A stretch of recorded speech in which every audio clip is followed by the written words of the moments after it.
What is going on, everyone? My name is Andy. Welcome back to another FPL video. In this one, it's my team selection for Game Week 36. I'm going to show you how the team is shaping up, thoughts on transfers, what I'm going to do with Ederson, and also discuss the wildcard 35 benching headache that a lot of people have. And I'll show you how I'm doing in Game Week 35 so far as well. I know the Spurs versus Chelsea game hasn't happened yet, but because it's a Friday deadline, I need to get this video out today so then I can do final thoughts tomorrow. There's just no time to leave it any longer than that. So hopefully that makes sense. Obviously, usually I try and record team selection once all the games are finished, but this week it wasn't quite as possible as normal. So if you enjoyed the video, make sure to give it a like, hit that subscribe button if you haven't done so already. Let's get into it. So let's start with Game Week 35 as it stands. And this is the week that I wildcarded with the plan to bench boost in Game Week 37. And I'm currently on a massive 52 points, which has given me a huge green arrow of about 600 places. So I'm still just outside the top 75,000, but I do have 5 players in tonight's game between Chelsea and Spurs.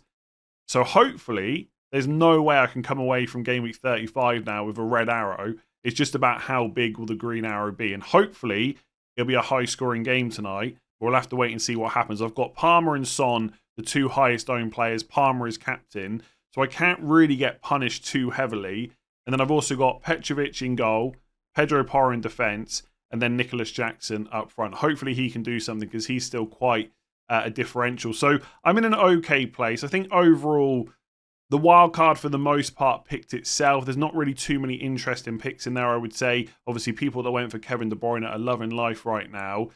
But I think it's gone all right. There's not really too much to shout home about, nothing to get excited about. I mean, Isak 13 points, Gordon 10 points, but they're quite highly owned. Haaland's going to come off the bench for me for Phil Foden. He scored and got 5 points. But elsewhere, no returns yet, apart from obviously Son's penalty in the game against Arsenal. Dalot concedes in like the 85th, 86th minute from the penalty. Dan Burn, Newcastle concede at home to Sheffield United. To be fair, they probably could have conceded more than just the 1 goal. So maybe that's not, it's annoying because on paper it was such a good fixture. But I guess in the grand scheme of things, it could have been even worse. Could have had Cher, etc. that went off at half time. And Bruno Fernandes, I'm still not sure how he didn't walk away with a return from that game. He put up really good numbers, created lots of chances, hit the woodwork as well, and actually got 2 bonus points for his troubles without any attack and return, so finished on 4 points. So you could say that's a return in itself, but it could have been much better. So the wildcard hasn't given me a massive boost yet, unless, like I said, tonight's game goes really well. But obviously part of it is also Game Week 36 and 37 bench boost and 38 as well. And I think it's okay. Like I said, the damage was done in Game Week 34. I'm not going to claw that back anyway. I just have to hope that it doesn't get too much worse. I think if I finish top 50k at this point, that would be quite good. And if I can get anywhere near back to top 25k like I was a few weeks ago, I think that would be a really good finish at the moment. Top 10k is done, barring a miracle. But I think overall the wild card was pretty decent. Let's see what happens tonight. We'll talk about Game Week 36. So going into Game Week 36, I've got 1 free transfer and 1.3 million in the bank. And usually after you wildcard, most people would just roll the transfer and decide what to do with 2 free transfers the week after. And that was my plan. But I do have an issue already. And that is Ederson, who went off at half-time against Nottingham Forest. And because I'm bench boosted in Game Week 37, I need all 15 of my players to be fit and available to start. And right now, that doesn't look like it's going to be the case for Ederson. Now, for Game Week 36, it's not a huge issue because I've got Petrovic at home to West Ham. And Robert Sanchez isn't yet back in full training for Chelsea. So Petrovic is going to play. But by Game Week 37, I'm probably going to have to deal with Ederson. The problem we've got is the reports coming out are kind of saying it's not really a big issue. There's not a major injury, and he'll probably be back before the season ends. But he could also still be doubtful going into Game Week 37. It sounds like they don't have any need to rush him back because they're happy to play Ortega. Now, Ederson to Ortega would be a super easy move if Ederson was definitely out for the season. But if there's doubts about which one of those two is going to get the game time, you just can't go with either. So I think unless Pep comes out on Friday and says Ederson is ruled out for the season, I'm going to have to keep him for 36 and then decide what to do with him ahead of Game Week 37. One thing to mention is in Game Week 37, Fulham versus Spurs is the first game of the game week at 12:30. So we might get a leak about Ederson. If he starts that game, then as long as the league title is not over, he should continue to start. But if we find out that Ortega's starting that game, but that Ederson might be back soon, I'll just have to go to a different goalkeeper like Onana or Vicario. But I think at this point, it just makes sense to wait until game week 37 to make that decision. So I'm just going to play Petrovic. In defence, I went with double Arsenal last week and benched them versus Spurs, and I've got them ready for the bench boost against Man United away next week. This week it's Bournemouth at home, really good fixture, definitely playing both Gabriel and Saliba. I did make a mistake on my wild card. I kind of meant to get Ben White in, even though it would have cost me 0.4 million over Saliba, but I just got caught up with too much other stuff on the deadline stream and just genuinely forgot. I know some people think I've done this stuff on purpose, but there was lots of questions coming in. I was almost in not a panic, but last minute thoughts about maybe getting Maddison, maybe getting Romero, maybe getting Van de Ven, just to have triple Spurs for the double in 35. And in the end, I locked in the wild card, and it wasn't until the deadline went past that I realised I'd kept Saliba. I really don't think it's a big issue. Saliba is still a really good option. And if Ben White doesn't get attacking returns, Saliba's probably a little bit better for bonus and stuff like that. I just have to hope that in the final 3 game weeks where I'm going to play Gabriel and Saliba every single week, that Ben White doesn't absolutely smash it with a brace here and there. So that should be okay. So the plan will be to play them against Bournemouth, bench boost them in 37, then play them against Everton in game week 38. And then the third defender I'm playing this week is Dan Burn against Burnley away. The other 2 options are Dalot against Palace away and Pedro Porro against Liverpool away.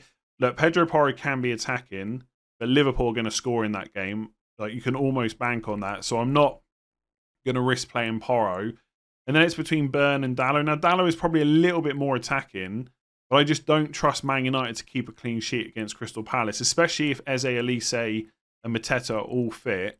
I just don't see how they don't score at home against that Man United defence. It's just terrible. So I think Dan Burn is the better play.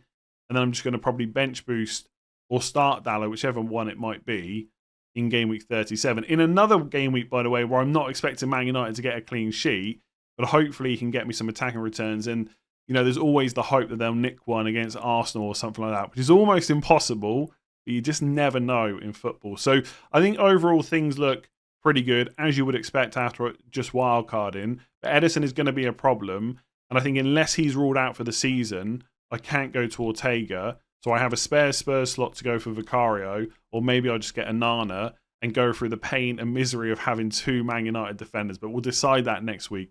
So moving on to the midfield, I would say that most people that wildcarded in game week 35 probably have a bit of a benching headache this week, especially if they're obviously looking to bench boost in game week 37.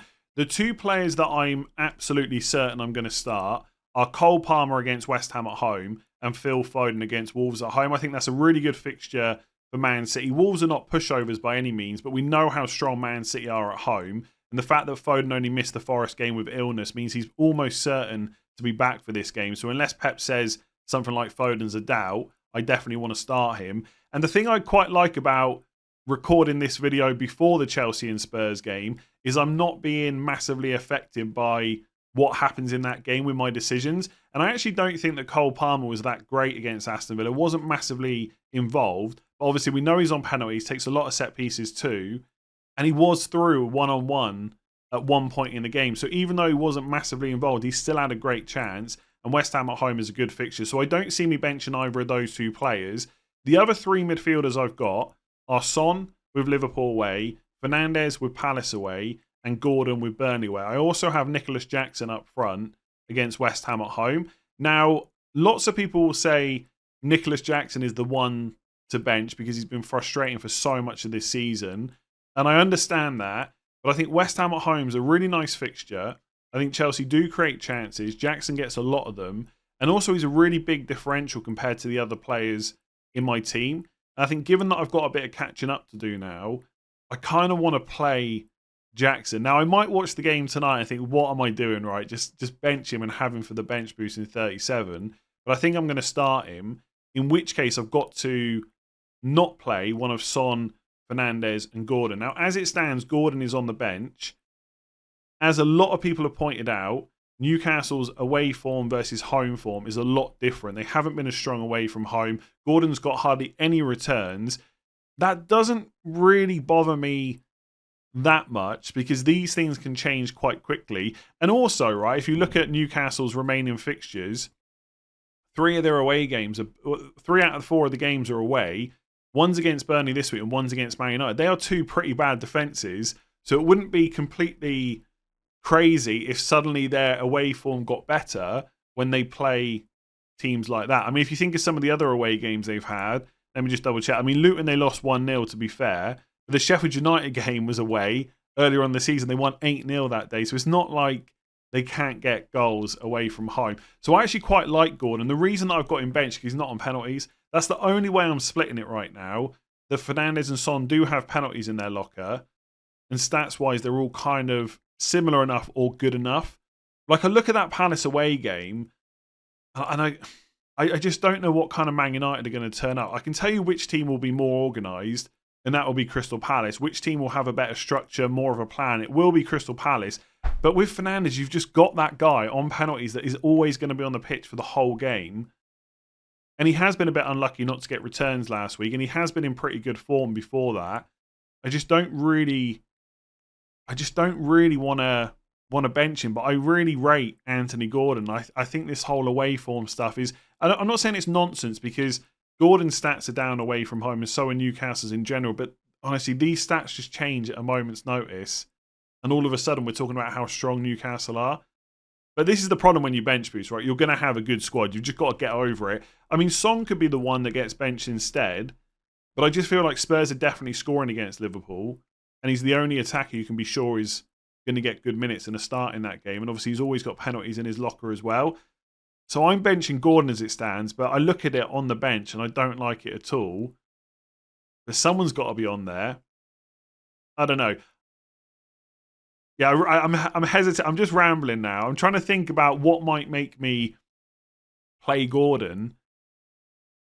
Like, if Son, Fernandes or Jackson were on the bench and they had a big score, you'd probably think, well, okay, fair enough, that can happen. Whereas there's something about Anthony Gordon where if I bench him and he does well, it's just going to feel so much more stupid than any other player.